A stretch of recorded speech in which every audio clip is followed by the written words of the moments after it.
Welcome to our Listen and Be Heard YouTube channel, where we post our unedited interviews that we do with features for the Listen and Be Heard Hour for Readers and Writers, which is a completely non commercial podcast and a community radio show across the United States.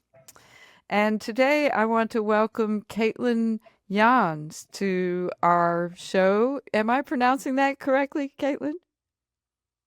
Technically, but my husband's family, it's his name, pronounces it Jans because they've been in the States so long.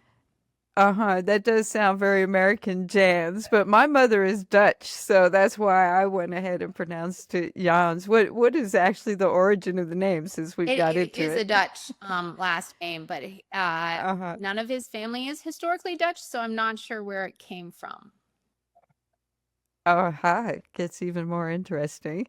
Well, the reason that I invited you here today, Caitlin, is because you're the publisher of Authors Publish, which is a newsletter magazine, which I'll give you an opportunity to explain, as well as you offer some workshops for writers. And I have been receiving your newsletter for a while, which is why I wanted to contact you because I actually have mentioned it before on this show as a resource for writers.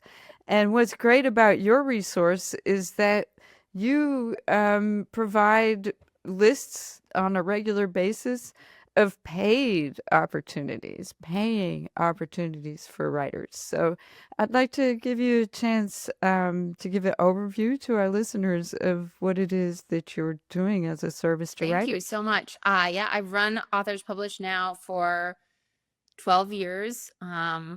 I co-founded it with my husband. He does the technical side of things, and he's run for a long time sort of information-based websites. He runs Freedom with Writing, which is like more focused on freelancing, and he was doing that for a long time. And what happened was he really had a hard time like promoting that initially. And so what I did was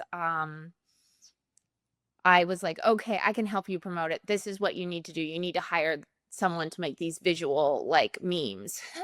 And instead of hiring someone to make the visual memes, he just took the ones that I was making and used them. And he started to really build that list. And I kept getting emails from people on that list that were like, I really just want to know more about creative writing opportunities. And that was always my wheelhouse. I taught at Seattle Pacific University and one of the non-famous Berkeley colleges. And so I really started to work on creating my own business with that in mind. And we've really expanded over the years. So we have once.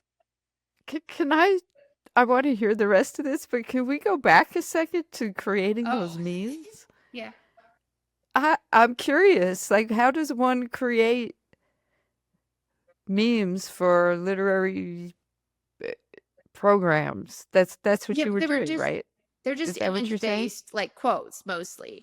But I mean, that's how they're categorized as memes. And a lot of the quotes, like I'd take quotes from famous authors and pair them with a really great image. And then we would put it on Facebook. And that's how we started to build.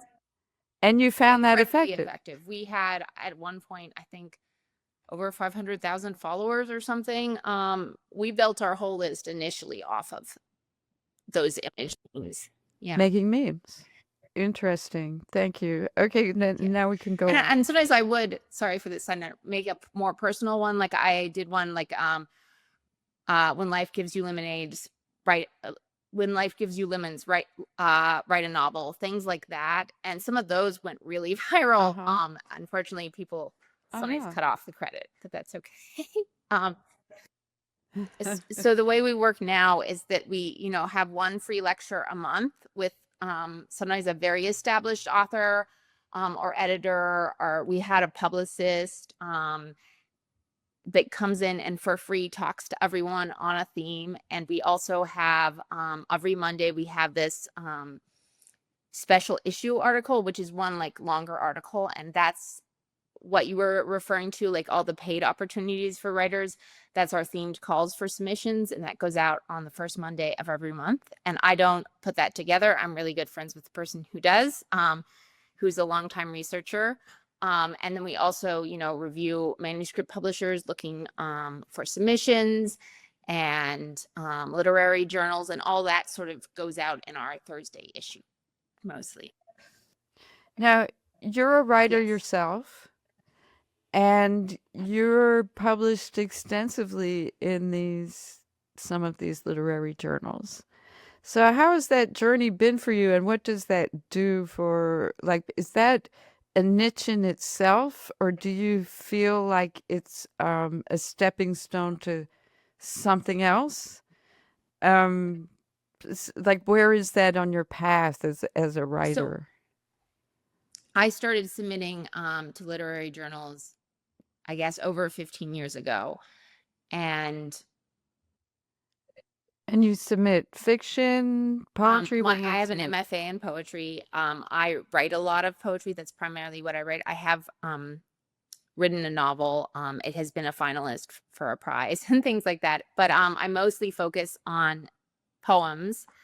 And I've had 3 chapbooks published by small presses. Uh, and I will say that I think that publishing in literary journals is really important and really helpful for getting like the attention of literary agents, for really making a foundation. I got a raise in one of my jobs because of the publication history that I have. I've had definite advantages with certain parts of my career with having this publication track record.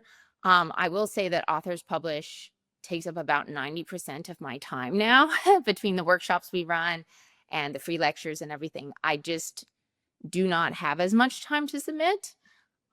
So while I've had some really great publications in the last couple of years, I am submitting maybe 1/6 of the amount I did before. And I'm also working on longer projects less, because that's how it works. If something is really successful, it does take a large amount of your time generally. Uh-huh. And so you would say that you're very successful with these programs right now. How are they of value to aspiring writers who, well, let's say writers who are sort of like accomplished in their craft and aspiring to be more published? Well, one of the things I talk about a lot is that the business of publishing is totally separate from the business of writing. And lots of people conflate the two, and they think Mhm. there's a lot of overlap, or they're like, you just have to be a really good writer and your good story will be chosen. And that does like very rarely happen. But there are so many good writers who are also good at being published, and those tend to be the people who actually end up being published.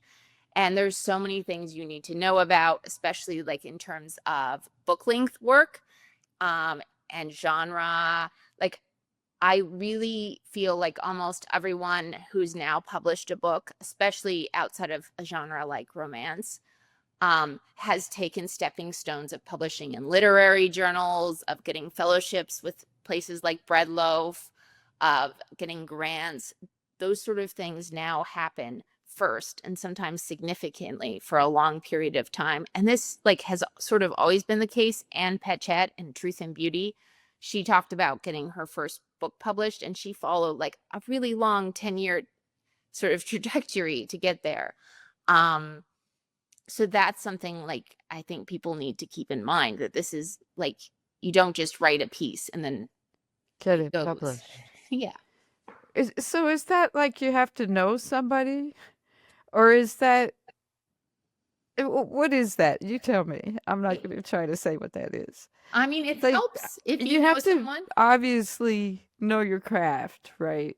And but as you say, it's kind of separated, you know. So I think it's less about knowing someone and more about knowing the market, what other books are out there in your genre, knowing your genre. Like, so many people want to write YA and they don't read YA, for example. Mhm. So then they write something that would never be published because it's not actually YA. It's just what they think of as YA. Like, so that sort of thing is more what I'm focused on. Like, So research is extremely important, I guess, to really position yourself somehow. Now, but you've made this conscious decision to only talk about paid opportunities. So, what was the reasoning for that? Because, I mean, a lot of writers are submitting and paying fees to be read. And so your newsletter is refreshing in that sense. Like, there's not always things that would apply to, what I'm doing. But just the idea that you're actually sending something where you might get paid instead of paying somebody to read what you're writing is a little refreshing, I have to say. So just to be clear, is we do list opportunities that don't pay authors, um, especially in terms of like literary journals we review and everything like that. Because I will say that over like the best opportunities I've had were actually non-paying options. Like I was published by Knopf in an Everyman's anthology, which is still in Barnes and Nobles very regularly. And they just gave me 2 contributors copies and it really helped my whole career. So So it's had other benefits to definitely. you. Okay, so I take that back. You do talk about non-paid opportunities that you consider to be real Yeah. opportunities, but the newsletter that you send out regularly talks about paid Yeah. opportunities. So just the themed calls is always paid only. So we have strict rules on that. But our strict Right. rule, and it does overlap with what you're saying, and it is very much what sets us apart from all the other um, reviewers and lists, is that we do not review anyone who charges submission fees at all. And people have gotten really upset with us about this, and like editors have tried to negotiate with me, and I'm like, Mm, do it for Blitz, interesting. do like everyone else, chill subs, the new pages, they all list these opportunities. We're the only one that's like, no, thank you. So Mm-hmm. Well, because it is a huge consideration. I mean, the monetary payback on publishing can be very limited as it is. And so if a writer's trying to get published, and all those little fees can really start adding up very quickly. And some of the fees aren't even little anyway, yeah. they seem kind of big. So, that's something that I personally appreciate in the landscape is at least to hear about some paid opportunities, even if I don't pursue them all. And but so you were also talking about like for you personally, and you told me in an email that you're a mother of young children as well. But so, and I hear that loud and clear, and so I'm 62, and just now finding that time to say, okay, but maybe now, I don't have that 10-year trajectory you were talking about to get that book published along that type of path. So there's always, different ways to look at these things depending on, how old you are for one thing. But what about like a writing routine? How is that part of, a professional writer's life? So I am just getting back into mine. And I've always, even the years where I wasn't able to get a good writing routine, I made sure to participate in writing events. So there's this thing called the 3-day novel writing contest where you're supposed Mhm. to write a novel. It's just 100 pages. That's the goal. It's not a novel, it's a novella. Um, over the Labor Day weekend. And so I've done that 3 or 4 times. I run with my husband the poetry marathon where the goal is to write 24 poems in 24 hours or 12 poems in 12 hours. And we've gotten people to like hundreds, hundreds of people to do that for over a decade now. And we do Oh, that. interesting. I did see some mention, I didn't go that deep into that, but that is on your website for Mhm. people who are interested, which is writerspublished.com. Authorspublished.com. Yeah. I'm sorry, authorspublished.com. Yes. Go ahead. So I am starting to keep I got an agenda, a cheap agenda. And instead of like keeping track of like what I want to do, I'm just writing down every time I've written and for how long. And so I've gotten a much more consistent habit. I'm only writing about an hour 4 times a week. So 4 hours a week right now, but I'm picking Uh-huh. back up. And so you find that helpful because you look back at it and you say, "Oh, okay, I better get an hour or two in here." Yeah, and I'll be like, Is that yeah, I didn't do so well this week. I have to like set some time aside this weekend, and do that now. uh-huh. That's interesting. I've been on a similar thing lately. Early in the morning, I made this commitment to just write stream of consciousness for a few months. But so I have to do it for half an hour. So I put the start time, and it doesn't matter what I write about, but I have to write for half an hour. And so I have to put the end time as well. And so if I could get to that a few times a week, I feel like it doesn't matter if I'm trying to publish it or if it turns into a book or it doesn't. It's just that exercise of actually, writing. It's a big deal. It is. It's like a muscle, right? Definitely.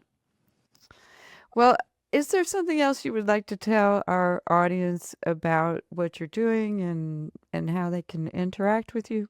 Um, I'm trying to think of what we covered. Well, we have courses too, and they're really great. And one of my favorite courses is that we just get everyone.